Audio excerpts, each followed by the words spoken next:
உங்களுக்கு தெரியும், கடந்த சில நாட்களாக பார்த்துக்கிட்டு இருக்கிறீங்க, அரசியலில், பேப்பரில், டிவியில் நிறைய என்னை பற்றி வருது. அது உங்களுக்கு கிளாரிஃபை பண்ணணும், பேசணும் அப்படிங்கிறதுக்காகத்தான். பாரதிய ஜனதா கட்சியில் ஆகஸ்ட் 25, 2020 டெல்லியில் இங்கே வந்து இணைஞ்சு தமிழகத்தில் தமிழக மக்களுக்காக ஒரு 6 ஆண்டு காலம் பணியாற்றுவதற்கு ஒரு பெரிய வாய்ப்பு, ஒரு பெரிய பாக்கியமாக நான் கருதுகின்றேன். இன்னைக்கு எந்த இடத்துல இணைஞ்சனோ அதே இடத்துல வந்து மரியாதையோடு, பண்போடு, அன்போடு என்னுடைய பாதை வேறு பாதையில் பயணம் செய்யணும். இலக்குகள் இன்னும் பெரிதாக இருக்கிறது. நிறைய மக்கள் இணைச்சு செயல்படணும். ஒரு புதிய அரசியலை, அடிப்படை கட்டமைப்பை மாற்றக்கூடிய அரசியலை உருவாக்க வேண்டும் என்கின்ற ஒரு எண்ணத்தோடு இன்னைக்கு வந்து ரொம்ப பண்போடு சொல்லிவிட்டு அதே இயக்கத்திலிருந்து வெளியே வருகின்றேன். இது தமிழர் பண்புன்னு கூட வச்சுக்கலாம். வெளியே சென்றாலும் கூட மரியாதையோடு சொல்லிவிட்டு செல்வது நம்முடைய பண்பு என்பதுதான் எனக்கும் இலக்கணமாக இது இருந்திருக்கிறது.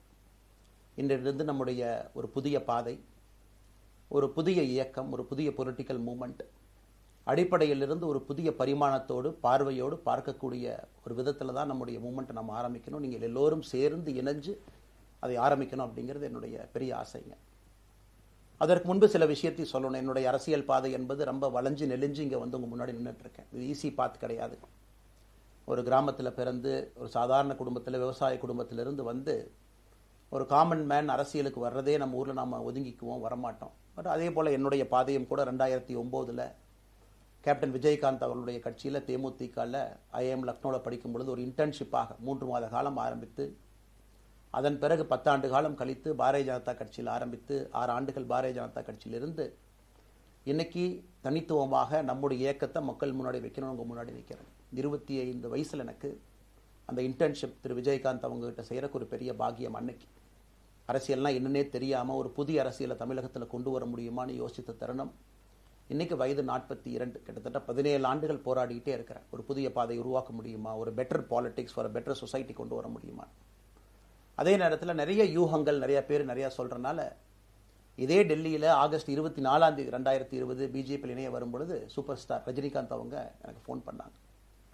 எனக்கும் அவருக்குமான நட்பு கிட்டத்தட்ட நான் பதவியிலிருந்து வந்த பிறகு ஒரு நட்பு. நிறைய அவர்கிட்ட பேசுவேன். அவருடைய அரசியல் பாதை எப்படி இருக்கணும் அப்படின்லாம் பேசியிருக்கேன். அப்போ திரு சூப்பர் ஸ்டார் அவர்கள் இங்கே டெல்லியிலிருந்து திரும்ப வரணும், அவருடைய இயக்கத்தில் இணைய வேண்டும் என்ற வேண்டுகோளை ஆகஸ்ட் 24 ஒரு நாளைக்கு முன்னாடி பிஜேபியில் சேரும் பொழுது வைத்த பொழுது 3 விஷயம்தான் என் கண் முன்னாடி இருந்துச்சுங்க. தமிழ்நாட்டுக்கு எது நல்லது, அது எந்த மாற்று கருத்தும் இல்லை. சூப்பர் ஸ்டார் அரசியலுக்கு வர்றது தான் தமிழ்நாட்டுக்கு நல்லது. சூப்பர் ஸ்டாருக்கு என்ன நல்லது, அவர் அரசியலுக்கு வராமல் இருக்கிறது தான் அவருக்கு நல்லது. கோவிட் காலகட்டத்தில் அவருக்கு இருக்கக்கூடிய உடல் பிரச்சனைகள், அதையே பார்த்துக்கணும். முதல்ல அவர் ஆரோக்கியமாக சந்தோஷமாக இருக்கணும். அண்ணாமலைக்கு எது நல்லது, பாரதிய ஜனதா கட்சியில் இணைகின்றேன் என்கின்ற வாக்குறுதியை திரு சந்தோஷ் ஐயா கிட்ட கொடுத்தேன், ஒரு ப்ராமிஸ் கொடுத்தேன். அதை பிரேக் பண்ணக்கூடாது அப்படிங்கிறதுல நான் தெளிவாக இருந்தேன். ஸோ 3 கான்ஃப்ளிக்ட் இங்கே இருக்கும் பொழுது, ஸோ ஒரு நாள் இந்த கட்சியில் இணைவதற்கு முன்பாகவே முழு கான்ஃப்ளிக்ட். அன்னைக்கே ரஜினிகாந்த் ஐயா பேசி அந்த ஃபோன் காலுக்கு முதல் முறையாக மறுத்து, ஐயா மன்னிச்சுக்கங்க என்னால் வர முடியாது என்று சொல்லி பாரதிய ஜனதா கட்சியில் அடுத்த நாள் இணைத்துக் கொண்டேன். அதன் பிறகு சூப்பர் ஸ்டார் அவங்களை பார்த்து மன்னிப்பு கேட்டேன். அவரும் பெருந்தன்மையாக அவருடைய அரசியல் பாதையை அவரும் பெருந்தன்மையாக அடுத்து தீர்மானித்தார். எதுக்கு இதை நான் சொல்கிறேன் அப்படின்னாங்க, சில யூகங்களுக்கெல்லாம் இன்று முற்றுப்புள்ளி வைக்க வேண்டும் என்பதற்காக மட்டும்தான் இதை நான் சொல்கிறேங்க, வேறு எந்த காரணமும் கிடையாது. இன்றைக்கும் சூப்பர் ஸ்டார் அவர்கள் மீது பெரும் மதிப்பும் மரியாதையும் வைத்திருக்கக்கூடிய மனிதன் நான். அதே நேரத்தில் பாரதிய ஜனதா கட்சியை பொறுத்தவரை இந்த 6 ஆண்டு காலத்தில் எப்பொழுதும் ஒரு விஷயத்தை விட்டுக் கொடுத்தது கிடையாது. தமிழ்நாட்டினுடைய அடையாளத்தை விட்டுக் கொடுத்தது கிடையாது, மண்ணை விட்டுக் கொடுத்தது கிடையாது, கலாச்சார பாரம்பரியத்தை விட்டுக் கொடுத்தது கிடையாது, நம்முடைய நீரை விட்டுக் கொடுத்தது கிடையாது. நிறைய பேர் எங்கிட்ட கேட்பாங்க, குறிப்பாக இந்த பகுதி இந்தியாவில் வரும்பொழுது, அண்ணாமலை நீங்கள் தமிழனா இந்தியனா அப்படின்னு கேட்பாங்க. இது எனக்கு ஒரு பெரிய கான்ஃப்ளிக்டிங் கொடுக்கக்கூடிய ஒரு விஷயம். Are you a Tamilian, are you an Indian அப்படின்னு. தமிழ்நாட்டில் என்னுடைய அப்பாவோ அம்மாவோ, என்னோட அம்மா தமிழ்நாட்டை தாண்டி வெளியே வந்ததே கிடையாதுங்க. தமிழ்நாட்டில் மட்டும்தான் இருந்திருக்கிறாங்க. என்னுடைய பாரம்பரியம் எல்லாமே. அப்பா ஒரு முறை தமிழ்நாட்டுக்கு வெளியே சின்ன வயசில் வந்துட்டு போயிருக்கிறாங்க. அங்கேயே ஆண்டு காலமாக இருந்து விவசாயம் செய்யக்கூடிய குடும்பம். எனக்கு முதல் வாய்ப்பு தமிழ்நாட்டை விட்டு வெளியே வந்து லக்னோவில் படிக்கிறதுக்கு, அதன் பிறகு டெல்லியில் இருப்பதற்கு, ஹைதராபாத்தில் 2 ஆண்டு காலம் ட்ரைனிங்கில் இருப்பதற்கு, அதன் பிறகு கர்நாடகாவில் 8-9 ஆண்டு காலம் ஐபிஎஸ் அதிகாரியாக பணி செய்வதற்கு. ஸோ இந்தியா முழுவதுமே கிட்டத்தட்ட அந்த 10-15 ஆண்டுகள் சுற்றிவிட்டேன். அதனால் நான் எப்போதுமே சொல்வேன், நான் ஒரு பெருமை மிகுந்த இந்தியன், ஒரு பாரம்பரிய தமிழன் என்கின்ற அடையாளத்தோடு எல்லாத்துக்கிட்டையுமே சொல்லுவேன். அது இந்த கான்ஃப்ளிக்ட் சில பேருக்கு ஒரு எட்டர்னல் கான்ஃப்ளிக்ட் ஆச்சு. இன்னைக்கு தமிழ்நாட்டினுடைய அரசியலும் கூட ஒரு பெருமை மிகுந்த தமிழனாக இருக்கணும் அப்படின்னா நான் ஒரு இந்தியன் என்று சொல்ல வேண்டிய அவசியம் இல்லை அப்படின்னு நிறைய கட்சிகள் அங்கே இருக்கிறாங்க. நான் எப்பொழுதுமே தொடர்ந்து சொல்லிக் கொண்டிருப்பது, இந்தியன் என்கின்ற அடையாளத்தோடு ஒரு பெருமை மிகுந்த தமிழனாகத்தான் எல்லா இடத்துலையும் இருக்கிறேன். அப்படித்தான் இந்த இயக்கத்திலும் இருக்கணும். நாம் ஆரம்பிக்கக்கூடிய இந்த இயக்கத்தில் உங்களோடு பயணம் செய்யணும். தமிழ்நாட்டினுடைய எந்த பிரச்சனையும் கூட முன்னிறுத்தி சமரசம் இல்லாத நம்முடைய தமிழ்நாட்டினுடைய வளர்ச்சியை நாம் எல்லோரும் கொண்டு போகணும். எத்தனையோ பிரச்சனைகள். நான் பாரதிய ஜனதா கட்சியில் இணைந்த பிறகு எல்லா தலைவர்களும் பெரும் ஒத்துழைப்பு தான். இருந்தும் தனியாக போகணும், உள்ளாட்சி தேர்தலில் தனியாக போகணும், தமிழ்நாட்டினுடைய அடையாளத்தோடு பாரதிய ஜனதா கட்சி இருக்கணும். தமிழ்நாட்டினுடைய அடையாளம் மிக முக்கியம் என்பதற்காகத்தான் அன்னைக்கு தலைவர் திரு ஜே.பி. நட்டா அவர்கள் நிறைய பேர்த்துக்கிட்ட பேசி நாம உள்ளாட்சி தேர்தல் தனியாக போகணும், அதே போல தான் லோக்சபா தனியாக போகணும். ஏதோ தனிப்பட்ட முறையில் எனக்கும் இன்னொரு கட்சிக்கும் பிரச்சனை இல்லைங்க. பாரதிய ஜனதா கட்சி ஒரு தமிழர் அடையாளத்தோடு களத்தில் இருந்தால் மட்டும்தான் அது தமிழர் நலத்தை முன்னிறுத்தக்கூடிய கட்சியாக இந்திய அடையாளத்தோடு இருக்க முடியும் என்கின்ற ஒற்றை நம்பிக்கை மட்டும்தான். டங்ஸ்டன் பிரச்சனையாக இருக்கட்டும், அதை கத்தி கூச்சல் போடாமல் அதை பொறுமையாக ஒரு இடத்திற்கும் சென்று நம்முடைய கட்சி அதை நம்ம சரி செஞ்சு கொடுத்தோம். மீத்தேன் ஹைட்ரோ கார்பன் திட்டமாக இருக்கட்டும், நிலக்கரி சுரங்கம் திட்டமாக இருக்கட்டும், எதாக இருந்தாலும் கூட, ஏன் மேகதாத்து அணையில் இன்னைக்கு கர்நாடகாவில் எப்படி டி.கே. சிவகுமார் அவர்கள் சொல்கிறார்களோ அன்னைக்கு நாங்கள் அணை கட்டியே தீர்வோம் என்று சொன்ன பொழுது தமிழ்நாட்டினுடைய பாரதிய ஜனதா கட்சி கர்நாடகாவில் ஆட்சியில் இருந்த நம்முடைய பாரதிய ஜனதா கட்சியை அன்னைக்கு எதிர்த்து நாம உண்ணாவிரதம் தஞ்சாவூரில் இருந்தோம். எப்பொழுதும் எந்த உரிமையும் விட்டு கொடுக்கல. அதே நேரத்தில் அந்த கான்ஃப்ளிக்டை பொறுத்த வரைக்கும் கத்தி கூச்சல் போட வேண்டும் என்கின்ற அவசியம் இல்லை. பொறுமையாக பாந்தவியமாக பேசி நம்ம உரிமையை விட்டு கொடுக்காம செயலாற்ற முடியும் என்பதை ஒரு நாளும் கூட எனக்கு கிடைத்த பொறுப்புகளில் உங்களுக்கு நான் அதை காட்டிக்கிட்டே தான் வந்திருக்கேன். அதனால் இன்னைக்கு திரு மோடி ஐயா அவர்கள் மீது மிகப்பெரிய ஒரு மரியாதை வைத்திருக்கக்கூடிய மனிதன், நாட்டினுடைய பிரதமர், இந்த நாட்டை பாதுகாத்து கொண்டிருக்கக்கூடிய மனிதர். ஆனால் ஒரு லெவல் வரும் பொழுதுங்க, இந்த சின்ன சின்ன பிரச்சனைகள் அப்படியே சேர்ந்து வரும் பொழுது தொடர்ந்து நாமும் அவர்களுக்கு பிரச்சனையாக இருக்கக்கூடாது. ஒரு பிரச்சனையை எடுத்துட்டு போய் இங்கே பாருங்க இந்த பிரச்சனை, இந்த பாருங்க இந்த பிரச்சனை, இந்த பாருங்க அந்த பிரச்சனை, ஒரு அளவுக்கு தாங்க நம்ம சொல்ல முடியும். அதனால தான் பொறுமையாக பாரதிய ஜனதா கட்சியினுடைய முக்கிய தலைவர்களை பார்த்து மிக பொறுமையாக, இது இன்னைக்கு கான்வர்சேஷன் 3 நாளாக நடக்கலைங்க. இதை கிட்டத்தட்ட நான் 1 ஆண்டு காலமாக பாரதிய ஜனதா கட்சியினுடைய தலைவர்கள்ட்ட சொல்கிறேன். 18 மாதங்களாக எனக்கு இருக்கக்கூடிய கருத்து வேறுபாடுகளை மிக பொறுமையாக, வெளியில் கத்தி கூச்சல் போடாமல் மிக பொறுமையாக 18 மாதங்களாக எல்லா இடத்துலையும் சொல்லிக்கிட்டே வர்றேன். டிசம்பர் 4ஆம் தேதி பாரதிய ஜனதா கட்சிக்கு சொன்னேன், நான் கட்சியிலிருந்து வெளியே செல்ல இருக்கின்றேன், இன்றைக்கே உங்களை நான் தயார்படுத்த விரும்புகிறேன், அதனால் நீங்கள் நாளைக்கு நான் எடுத்தோம் கவுத்தன் ஒரு முடிவெடுப்பதாக நீங்கள் நினைக்கக்கூடாது. டிசம்பர் 4, 2024 25 பாரதிய ஜனதா கட்சிக்கு சொல்லியிருந்தேன். தேர்தல் பணியை முடித்துவிட்டு செல்ல வேண்டும் என்று சொல்லியிருந்தார்கள். அதுவும் இந்த கட்சியினுடைய ஒரு உண்மை தொண்டனாக கட்சி சொல்லியிருக்கிறாங்க, தேர்தல் பணியை முடித்துவிட்டு மே கடைசி வரை நம்முடைய பணியை செய்துவிட்டு தான் வெளியே வரணும் அப்படின்னு. அடுத்து நாம் என்ன செய்ய போறோங்க? அடுத்து நாம் இதெல்லாம் பேசிட்டோம், பழச பேசிட்டோங்க, இருந்ததை பேசிட்டோம். அடுத்து ஆனந்தமாக அன்போடு தமிழ்நாட்டில் ஒரு அரசியல் இயக்கத்தை நாம் துவங்க இருக்கின்றோம். இது அரசியல் இயக்கமா, கட்சி இல்லையா அப்படின்னு நீங்கள் யாரும் கேட்கவே வேண்டாம். கண்டிப்பாக தமிழகத்தில் அடுத்து நடக்கக்கூடிய தமிழகத்தினுடைய பொது தேர்தலில் நம்முடைய கட்சி போட்டியிடும், அதில் எந்த மாற்று கருத்தும் இல்லை. அதற்கு நம்ம தயார் பண்ணணும், நிறைய லீடர்ஸை தயார் பண்ணணும், நிறைய கேடர்ஸை, வாலண்டியர்ஸை தயார் பண்ணணும், உத்வேகத்தோடு தயார் பண்ணணும், அவங்களுக்கு அந்த ஸ்கில் செட்டை நம்ம உருவாக்கி கொடுக்கணும். அதற்கு கொஞ்சம் நேரம் ஆகும். நாம் அது ஒரு இயக்கமாக ஆரம்பித்து நிறைய மனிதர்களை உள்ளே கொண்டு வந்து அவர்களுக்கு சில இடத்துல அரசியலை சொல்லிக் கொடுத்து எல்லா தரப்பட்ட மனிதர்களையும் உள்ளே கொண்டு வந்து, ஏன்னா பாரதிய ஜனதா கட்சியினுடைய தலைவராக பொறுப்பேற்ற பிறகு நான் முதல்ல போய் ஆசீர்வாதம் யார்கிட்ட வாங்கினாங்க, சமீபத்தில் மறைந்த நல்ல கண்ணையாகிட்ட தான். இன்னைக்கு மண் சார்ந்த அரசியலை முன்னெடுக்கணும், நல்ல மனிதர்களுடைய கொள்கைகள் உள்ள கொண்டு வரணும், எல்லா மனிதர்களையும் உள்ளடக்கிய அரசியலை நாம் முன்னிறுத்தணும். டெக்னோக்ராட்ஸ் பெருமளவில் நமக்குள்ள வரணும், பெருமளவில் நமக்குள்ள டெக்னோக்ராட்ஸ் வரணும். இன்னைக்கு அமெரிக்கா போகிறோம், யூரோப் போகிறாங்க, போய் நமக்கே எவ்வளோ பெருமையாக இருக்குது. ஒரு மிகப்பெரிய நிறுவனம் நிவிடியா எடுத்துக்கங்க, மைக்ரான் எடுத்துக்கங்க, சாம்சங் எடுத்துக்கங்க, இன்டெல் எடுத்துக்கங்க, அங்கே இருக்கக்கூடிய இன்ஸ்டாகிராம், ஃபேஸ்புக், கூகுள், ஆல்பபெட் பார்க்கும் பொழுது வைஸ் பிரசிடென்ட்னு பார்த்தீங்கன்னா ஒரு தமிழன் அங்கே உட்கார்ந்துருக்கிறான். இந்தியன் என்கின்ற அடையாளத்தோடு அங்கே ஒரு தமிழன் அமர்ந்திருக்கின்றார். என்னுடைய கனவு உங்கள் பல பேர்த்த போல அவர்களெல்லாம் திரும்ப இங்கே வந்து அரசியலில் ஏதோ ஒரு விதத்தில் கான்ட்ரிபியூட் பண்ணுறதுக்கு நம்முடைய இயக்கமும் நம்முடைய வருகின்ற காலத்தில் நம்ம ஆரம்பிக்கக்கூடிய கட்சியும் அதற்கு உறுதுணையாக இருக்கணும். அத்தனை டேலண்ட்டை ரிஃபைன் பண்ணி நம்ம கொண்டு வரும். தமிழ்நாட்டினுடைய வளர்ச்சிக்கு எல்லோரையும் நம்ம பயன்படுத்தணும். இதில் எங்கேயுமே கூட நான் பெரிது நீன் பெரிது என்று இருப்பதை விட ஒரு வளர்ந்த பாரதம், இந்தியா உலகத்தில் மிக முக்கியமான இடத்துல அந்த பாரதம் வந்து அமரும் பொழுது முதன்மை மாநிலமாக தமிழகத்தை கொண்டு வந்து நிறுத்த வேண்டிய பொறுப்பு நமக்கு இருக்கு. அதற்கு நம்முடைய பொலிட்டிக்கல் கிராமர், பொலிட்டிக்கல் லாங்குவேஜ் எல்லாமே நம்ம மாற்றணும். நம்ம பேசக்கூடிய விஷயம். அடுத்து இன்னொன்று கேட்குறாங்க, நான் கமெண்ட் வர அப்படியே நான் பேச ஆரம்பிக்கிறேன். தமிழ்நாட்டில் இன்னைக்கு ஒரு அரசியல் கட்சி வேணுமான்னு கேட்டிங்கன்னா கண்டிப்பாக வேணும், அதில் எந்த மாற்று கருத்தும் இல்லை. காரணம், ஒரு கடைக்கு போய் நாம் ஒரு டூத் பேஸ்ட்டோ ஒரு அரிசியோ ஒரு பருப்போ வாங்கினா கூட 10 கடை ஏறி இறங்கி எங்கள் அம்மா அதெல்லாம் பார்த்து விலையை பார்த்து தரத்தை பார்த்து பொருளை பார்த்து அத்தனை முறை வாங்கித்தான் பார்ப்பேன். ஏன்னா அது நம்ம உடம்புக்குள்ளே போகிற விஷயம். ஆனால் அரசியல் கட்சி இன்னைக்கு எத்தனையோ கட்சிகள் இருந்தாலும் கூட என்னுடைய நம்பிக்கை, நம்முடைய நம்பிக்கை, வருகின்ற காலத்தில் நம்முடைய அரசியல் இயக்கம் கட்சியாக மாறும் பொழுது மக்கள் அந்த தரத்தை பிரித்து பார்ப்பார்கள். தலைவர்கள் எப்படிப்பட்டவர்கள்? நாம எல்லோருமே காமன் மேன் பொலிட்டீஷியன்ஸ். பக்கத்து வீட்டுக்காரங்க மாதிரி தான் மக்கள் நம்மளை பார்க்க போறாங்க. தூரத்திலிருந்து நாம் கை காட்ட போவது கிடையாது. ஏன்னா நாம் யாரும் அப்படிப்பட்ட குடும்பத்திலிருந்து வரவில்லை, அப்படிப்பட்ட வளர்ப்பு நமக்கு இல்லை, நாம் யாரும் அப்படி இல்லை, தமிழனுடைய கலாச்சாரமும் பண்பாடும் இல்லை. அதெல்லாம் கூட நம்முடைய அரசியல்ல முதல் நாள்ல இருந்து கல்ட் பாலிடிக்ஸ்ல இருந்து நம்ம வெளியே வரணும். அரசியல் மாற்றம்னு சொல்றாங்க, ஆனால் அதே கல்ட் பாலிடிக்ஸ். நாம அதில் இருக்க போறது இல்லை. கல்ட் பாலிடிக்ஸ்ல இருந்து வெளியே. அண்ணாமலை என்ன பிறந்த நாளா 10 பேர் கொண்டாடணுமா? அதனால தான் நம்ம பிறந்த நாள் அன்னைக்கு எதுவுமே நம்ம செய்யல. என்னுடைய பிறந்தநாள் என்பது உங்கள் பிறந்தநாளை போல ஒரு நாள். நான் அரசியல் வருவதை என் பிறந்தநாளை எப்பவுமே கொண்டாடினது கிடையாது. அரசியல் வந்ததுக்காக சில பேர் போஸ்ட் அடிச்சு ஒட்டுறான். அந்த கலாச்சாரத்தையும் உடைக்க வேண்டும் என்பதற்காகத்தான் நேற்று நாம் எதுவுமே பேசலைங்க, இன்னைக்கு நம்ம பேசுறோம். இந்த கல்ட் பாலிடிக்ஸ்ல இருந்து வெளியே வரணும். ஒரு காமன் மேன் பாலிடிக்ஸை முன்னிறுத்தணும். சமரசம் இல்லாத கொள்கை இருக்கக்கூடிய இயக்கமாக அது கட்சியாக முன்னாடி வரணும். அவ்வளவு குவாலிட்டியான லீடர்ஸை நம்ம பில்ட் பண்ணணும். ஒரு முதலமைச்சர் தமிழகத்தை மாற்ற முடியுமான்னு கேட்டீங்கன்னா கண்டிப்பா முடியாது. முதலமைச்சர் இருக்கக்கூடிய 35 கேபினெட் அமைச்சர்கள் மாற்ற முடியுமான்னு கேட்டால் கண்டிப்பா முடியாது. 234 சட்டமன்ற உறுப்பினர்கள் மாற்ற முடியுமான்னு கேட்டால் முடியாது. 39 பாராளுமன்ற உறுப்பினர்கள் மாற்ற முடியுமான்னு கேட்டீங்கன்னா முடியாதுங்க.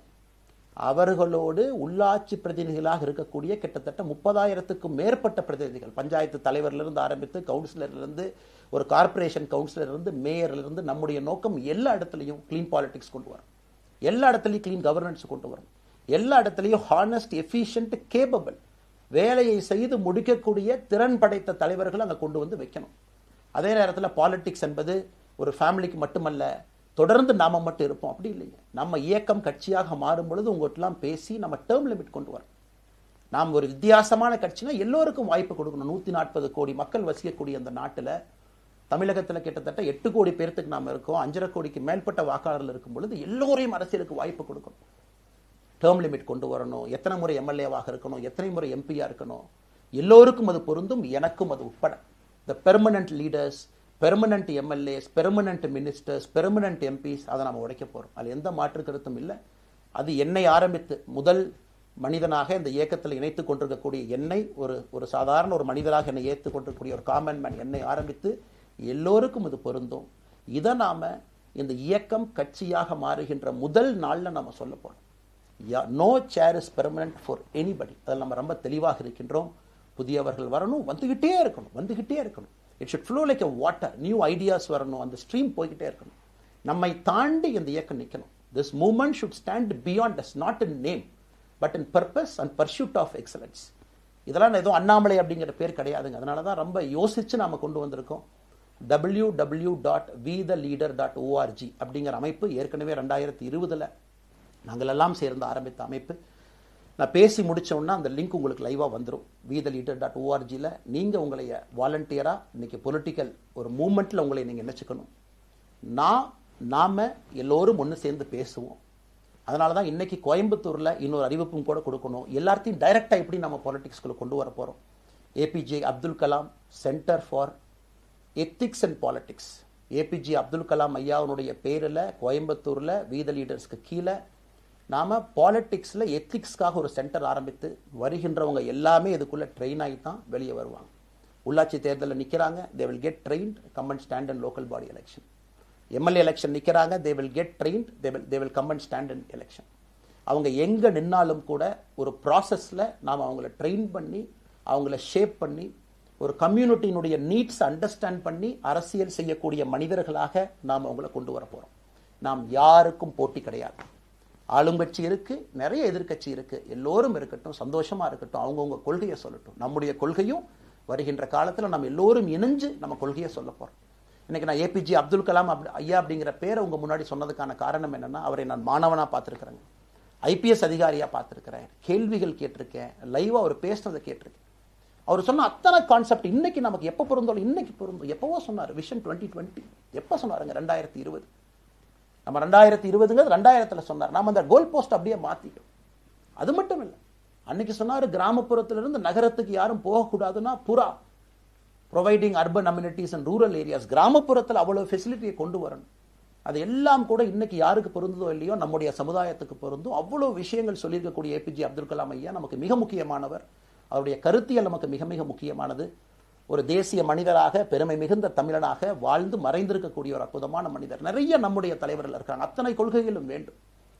ஒரு ஐடியாலஜி பார்த்தீங்கன்னா ரைசஸ் அண்ட் ஃபால்ஸ். எந்த ஐடியாலஜியும் பெர்மனன்ட் நான் பிடிச்சிருப்பேன். கம்யூனிசம் 100 ஆண்டுகளுக்கு முன்பு எப்படி இருந்த ideology, for right movements, for left movement, centrist movement, liberal movement, ஒரு அரசியல் சரித்திரத்தை பார்க்கும் பொழுது அந்த ஐடியாலஜி தன்னைத்தானே மாற்றிக்கொள்ளவில்லை என்றால், அடுத்த தலைமுறைக்கு தேவையான வசதியை செய்து கொடுக்கவில்லை என்றால், அது எந்த ஐடியாலஜியாக இருந்தாலும் அது அழியும் என்பதுதான் காலத்தினுடைய கட்டாயம். நம்ம பார்த்துக்கிட்டு இருக்கோம். நாம் அதை தாண்டி நிற்கணும். நம்ம மூமெண்ட் அதையெல்லாம் தாண்டி மக்கள்கிட்ட நிற்கணும். இத்தனை பேர்த்த நம்ம எடுத்துகிட்டு போகணும். பெரிய ரிஸ்க் தாங்க, இது சாதாரண வேலை இல்லை. நம்ம எல்லோருமே மிடில் கிளாஸ் தான், காமன் பீப்புள் தான். நமக்கு ஒரு பெடிகிரி கிடையாது, பிஸ்னஸ் நம்ம அதில் பெருசாக அதுலேருந்து வரல, நமக்கு ஒரு ஸ்டார் வேல்யூ கிடையாது, ஒரு பெரிய பாரம்பரியமான அரசியல் கட்சி ஆரம்பித்து நம்ம கையில் யாரும் தூக்கி கொடுக்கல. நாம் எல்லோரும் கஷ்டப்பட்டு ஒரு படியாக தான் அந்த மூமெண்ட்டை கொண்டு போகணும். அதனால் என்னோடு வர நினைக்கக்கூடிய எல்லோருக்கும் என்னுடைய அன்பு வேண்டுகோள், கொஞ்சம் பொறுமை, கொஞ்சம் நிதானம். ஏன்னா ஒரு செங்கல் எடுத்து வைக்கும் பொழுது அது ஐடியலிசத்தோடு வைக்கிறோம், நேர்மையோடு வைக்கிறோம். தமிழகத்திற்கு ஒரு மாற்றத்தை கொடுக்க வேண்டும் என்கின்ற நோக்கத்தில் அந்த செங்கலை வைக்கும் பொழுது அந்த செங்கலுக்கு கியூரிங் ஆகிறதுக்கு ஒரு டைம் வேணும். அந்த செங்கல் பிடிமானத்தோடு நிற்கணும். அதன் பிறகுதான் அந்த பில்டிங் நிற்கும். இல்லாட்ட அடிக்கக்கூடிய புயல் காட்டுக்கு சாயக்கூடிய பில்டிங்கை நம்ம கட்ட போகிறது இல்லைங்க. அதனால் எல்லோருக்கும் நிறைய பேர் மெசேஜ் போடுறீங்க, மாற்றுக் கட்சியில் இருக்க உடனே கிளம்பி வரட்டுமான். எல்லோரும் சந்தோஷம். wetheLeader.org எல்லோரும் இணைஞ்சு இயக்கமாக அது விரைவில் சரியான நேரத்தில் நாம் அந்த மசில், ஜிம்முக்கு போனால் கூட நேரடியாக 50 கிலோ தூக்க முடியாதுங்க, 10 கிலோலேருந்து 50 கிலோவுக்கு போகும். நாம் அந்த மசிலை பில்டு பண்ணி அந்த மெட்டில் ஃபைபரை நம்முடைய தோழர்களுக்கு நம்ம பில்டு பண்ண உடனே அது பொலிட்டிக்கல் பார்ட்டியாக அது மாறும். அதுவரை பொறுமை பொறுமை பொறுமை. அவசரமாக ஒரு வெயிட்டை தூக்கி முதுகு பிடிச்சி கால் பிடிக்கிறத விட சரியாக ஒரு திசையிலும் அதை கொண்டு போய் இதை பக்காவான முறையில் நம்ம அதை செய்வோம். அதனால் இன்றிலிருந்து நம்முடைய wetheLeaders.org அதில் மூமெண்ட் நம்ம ஆரம்பிக்கிறோம். கோயம்புத்தூரில் ஏபிஜே அப்துல் கலாம் ஐயாவோட பேரில் centre for ethics and politics அதை உருவாக்குறோம். உள்ளாட்சி தேர்தலுக்கு நிறைய மனிதர்களை இங்கிருந்து நம்ம அனுப்புகிறோம். அவங்க உள்ளாட்சி பிரதிநிதிகளாக வர்றாங்க. குட் பாலிட்டிக்ஸை நம்ம சொல்லிக்கிட்டே வர்றோம். அதனால தான் நான் அடிக்கடி சொல்லுவாங்க, நாம் மாறுவோம், மாற்றம் தானாக நடக்கும். ஸோ அதனால தான் நம்முடைய இந்த மூமெண்ட்டினுடைய கொள்கையே மாறுவோம், மாற்றுவோம். Let us also change to bring change. இந்த ரெண்டையும் செய்வோம். யாரும் இதுவும் வன்மம் கிடையாது. அதே நேரத்தில் நம்முடைய சமூக வலைதளத்தில் இருக்கக்கூடியவங்களை நான் வாரியர்ஸ்னு சொல்லிங்க, you are the change agents. என்னை பொறுத்தவரை ஒரு மாற்றத்தை கொடுக்கக்கூடியவங்க நீங்கள். சண்டை களத்தில் சண்டை போடுறது நம்ம வேலை இல்லைங்க, மாற்றத்தை கொடுக்கக்கூடியது நம்முடைய வேலை. கடந்து வந்த பாதையை திரும்பி பார்க்கும் பொழுது கொஞ்சம் சந்தோஷத்தோடு, அதே நேரத்தில் யாரெல்லாம் கைப்பிடிச்சு இவ்வளோ தூரம் கூட்டிகிட்டு வந்தாங்களோ அவர்களுக்கு நன்றி உணர்வோடு, நம்ம முன்னாடி செல்லக்கூடிய பாதை இதுவரை வந்த பாதையிலிருந்து கொஞ்சம் மாறுபட்டு இருந்தாலும் நம்முடைய அனுபவத்தை வைத்து அதற்காக யாரையும் திட்டி தீர்க்கணும்னு அவசியம் இல்லை. சமூக வலைதளத்தில் நாம் ரொம்ப ரெஸ்பான்சிபிளாக இருப்போம். தமிழ்நாட்டில் இன்றைக்கி இருக்கக்கூடிய பிரச்சனை, என்ன கமெண்ட் வேணாலும் யார் வேணாலும் போடலாம், பேசலாம், மைக்கே முன்னாடி இருக்குது, நான் பேசிட்டு போயிடுவேன்னு நினைக்கிறீங்க. பாதிக்கப்படுறவங்க பின்னாடி ஒரு குடும்பம் இருக்குது, குட்டி இருக்குது, குழந்தை இருக்குது, அவங்களுக்கும் ஒரு தனி அடையாளம் இருக்குது.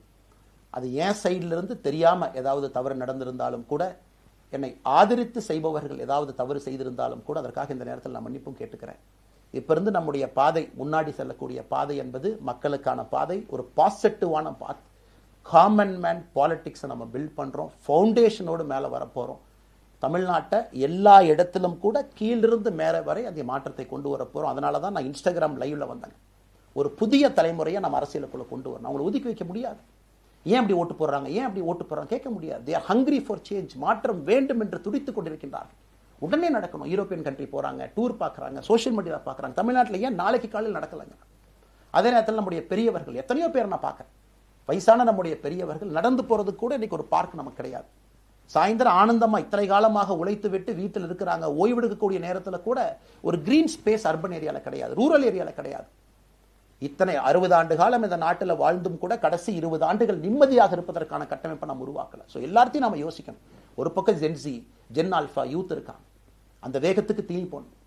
இன்னொரு பக்கம் வயதான பெரியவர்கள், முதிர்ச்சி அடைந்தவர்கள், பக்குவப்பட்டவர்கள் இருக்கிறாங்க. அவங்களுடைய கடைசி காலத்தை பக்குவமாக வாழ்வதற்கான வசதியை நாம் ஏற்படுத்தி கொடுக்கணும். அதனால் ரொம்ப நேரம் நான் பேசிக்கிட்டே போலிங்க.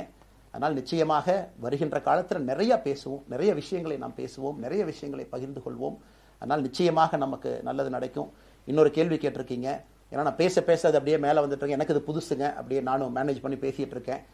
உங்களுக்கும் பிரதமருக்கும் இருக்கக்கூடிய முடிவு, நம்முடைய பிரதமர் மோடி அவர்கள் நம்முடைய பிரதமர், அந்த கௌரவம் இருக்கும். ஆனால் பாரதிய ஜனதா கட்சியிலிருந்து ஒரு விஷயத்தை நம்ம டிஸ்அக்ரி பண்ணுறோன்னா கம்பீரமாக ஸ்ட்ரெயிட்டாக நம்ம டிஸ்அக்ரி பண்ணுவோம். 3 மொழி கொள்கை சமீபத்தில் கொண்டு வந்திருக்கக்கூடிய டைம் டேபிளில் மாற்றம் 2029 தான் 9ஆம் கிளாஸ் பசங்க 3வது மொழியை படிச்சிருக்கூடாது, 2020 மாற்றிய பொழுது நான் குரல் கொடுத்தேன். அதில் எந்த மாற்று கருத்தும் இல்லை. நாம் அப்போஸ் பண்ணுறதுக்காக யாரையும் அப்போஸ் பண்ண மாட்டாங்க, எதிர்ப்பதற்காக நம்முடைய அரசியல் கிடையாது. எப்படி திமுகவை பார்க்கின்றோமோ, எப்படி அதிமுகவை பார்க்கின்றோமோ, எப்படி டிவிகேவை பார்க்குறோமோ, எப்படி அண்ணன் சீமான் அவர்களை பார்க்குறோமோ, எப்படி அண்ணன் அன்புமணி அவர்களை பார்க்குறோமோ, எப்படி இங்கே இருக்கக்கூடிய எல்லா தலைவர்கள், அண்ணன் ஜி.கே. வாசன் அவர்கள், ஏசி சண்முகம் அவர்கள், பாரிவேந்தர் அவர்கள், ஜான் பாண்டியன் அவர்கள், எல்லா கிருஷ்ணசாமி ஐயா அவர்கள், ஐயா வைகோ அவர்கள், அம்மா பிரேமலதா அவர்கள், எல்லா தமிழகத்தில் இருக்கக்கூடிய எல்லா அரசியல் கட்சியினுடைய தலைவர்கள் எப்படி பார்க்கிறோமோ அப்படித்தான் நான் பாரதிய ஜனதா கட்சியை பார்ப்பேன். அதற்காக நம்ம போய் ஒரு வன்மமோ எதுவும் கிடையாது. கட்சி அவங்க கொள்கையை அவங்க முன்னிறுத்த போறாங்க. நம்ம இயக்கத்தினுடைய கொள்கை, நம்ம கட்சியினுடைய கொள்கையை நம்ம முன்னிறுத்த போறோம். யாருக்கும் நாம் போட்டி கிடையாது. மக்கள் முன்னாடி தரம் பார்த்து மக்கள் நம்மை தேர்ந்தெடுப்பார்கள் என்கின்ற நம்பிக்கையோடு மக்கள் முன்னாடி நம்ம நிற்கிறோம். அடுத்து இன்னொரு கேள்வி கேட்டீங்க. அமித்ஷாஜி அவங்கள நீங்க பார்த்தீங்க, போட்டோலாம் வந்துச்சு, என்ன விஷயம் அப்படின்னு. அமித்ஷாஜிட்டையும் அமித்ஷா அவர்கள்ட்டையும் ரொம்ப பொறுமையாக போய் நான் சொன்னேன், இந்த மாதிரி எக்ஸ்பிளைன் பண்ண நான் போகணும். அதே நேரத்தில் நான் யாரிடமும் சண்டை போட்டு விட்டு தமிழகத்தில் உட்காந்து I am resigning from party நான் அனுப்புகிற ஆள் நான் கிடையாது. எனக்கு அது பழக்கமும் கிடையாது. வந்து நேராக உங்கள் கண்ணை பார்த்து சொல்லிட்டு, சில தவறுகள் இருந்தாலும் அதையும் சொல்லிவிட்டு போகக்கூடியதான் என் பண்பு. அதை நாகரீகமாக செய்ய முடியும் என்று நினைக்கின்றேன் என்று சொல்லிவிட்டு தான் வெளியே வந்தேன். அப்படி தான் ஒரு தலைவர்கிட்டையும் பண்ணேன். அதை நாம் எப்பொழுதுமே பண்ணுவோம். நாகரிகமான அரசியலை முன்னெடுப்போம். சமூக வலைதளத்தில் ஆபாசம் வேண்டாம். சமூக வலைதளத்தில் நல்லதை பேசுவோம். எல்லோரும் அவங்கவுங்க இடத்துல தமிழ்நாட்டு மக்களுக்கு நல்லது பண்ணட்டும். பொறுமை பொறுமை பொறுமை. கடைசியாக இந்த வார்த்தையை திரும்ப நான் பயன்படுத்துகிறேன். பில்டிங் கட்டுறோம், கீழிருந்து கட்டுறோம், அதை சரியான முறையில் கட்டி எடுத்துகிட்டு போகணும். நம்புங்க, கூட இருங்க. 42 ஆண்டுகள் வளைவிஞ்சு நெலிஞ்சு சுற்றி இன்னைக்கு இந்த இடத்துல உங்கள் முன்னாடி வந்து உட்கார்றேன். நிச்சயமாக நம்ம எல்லோரும் சேர்ந்து ஒரு பெரிய புரட்சியை, மாற்றத்தை தமிழகத்திற்காக, ஒரு பாரத நாட்டுக்குள்ள, இந்திய நாட்டுக்குள்ள முதன்மை மாநிலமாக தமிழகத்தை கொண்டு வருவது மட்டும்தான் நம்முடைய குறிக்கோள். வேறு எதுவும் நம்முடைய குறிக்கோள் கிடையாது. அதற்காக நம்முடைய வாழ்வை அர்ப்பணிப்போம். காத்து கொண்டிருக்கக்கூடிய எல்லோருக்கும், கேட்டுக்கொண்டிருக்கக்கூடிய எல்லோருக்கும் உங்களுடைய பொறுமைக்கு நன்றி தெரிவித்து மறுபடியும் சொல்லிக் கொள்கின்றேன். மாறுவோம்,